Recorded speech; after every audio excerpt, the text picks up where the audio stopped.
Good evening, and it's great to have you with us here on a very busy Friday night. And it was quite a moment today at the White House. President Trump and German Chancellor Angela Merkel, her first visit to the Trump White House. And it comes after a campaign during which Donald Trump said she was, quote, ruining Germany. The two leaders before the cameras asked about their differences, and the president was asked by international reporters about his bombshell claim that President Obama wiretapped him. The president then indicating to the reporter it was from something he saw on Fox News. But a short time later, an anchor on Fox saying Fox News knows of no evidence of any kind that the president was wiretapped in any way, full stop. We begin tonight with ABC's chief White House correspondent Jonathan Karl. President welcomed the German Chancellor to the Oval Office, but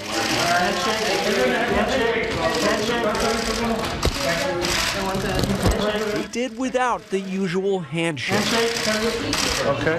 The awkwardness isn't all that surprising. As a candidate, Trump attacked Angela Merkel over and over again, slamming her policy on welcoming Syrian refugees to Germany. The German people are going to end up overthrowing this woman. I don't know what the hell she's thinking. And when Merkel was named Time Magazine's Person of the Year in 2015, Trump tweeted, "I told you Time Magazine would never pick me as Person of the Year, despite being the big favorite. They picked the person who is ruining Germany."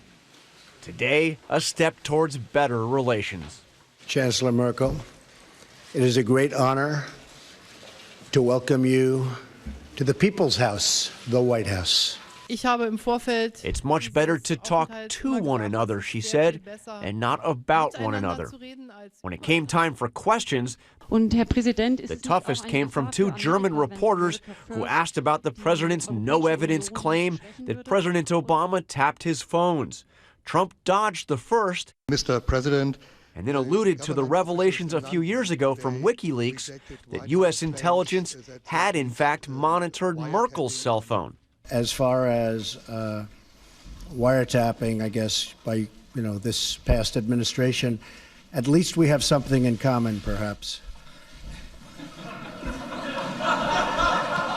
The German reporter brought up what Press Secretary Sean Spicer said yesterday when he quoted a conservative commentator who on Fox News alleged that British intelligence spied on Trump for President Obama. He didn't use the NSA, he didn't use the CIA. He didn't use the FBI, and he didn't use the Department of Justice. He used GCHQ. What the heck is GCHQ? What is that? It's the initials for the British Intelligence Spying Agency. Spicer's use of that statement outraged the British, who called the allegation utterly ridiculous. But Trump didn't back down.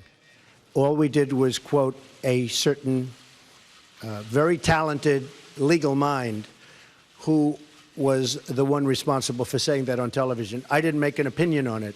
That was a statement made by a very talented lawyer on Fox. And so you shouldn't be talking to me, you should be talking to Fox. A short while later, this from Fox News anchor Shepard Smith. Fox News knows of no evidence of any kind that the now President of the United States was surveilled at any time in any way, full stop. All right, so let's get to Jonathan Karl live at the White House tonight. And John, back to that moment, Sean Spicer 24 hours ago, referring to those suggestions that British intelligence spied for President Obama. The Brits were not happy with that today. So was it an apology from this White House or not?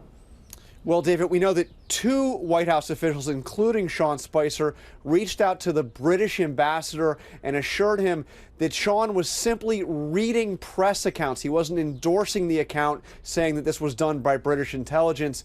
Now, the British say they were assured that Spicer wouldn't do that again, that the White House wouldn't do it again. But Sean Spicer said today that the White House has no regrets. No regrets. John Karl leading us off tonight. John, thank you.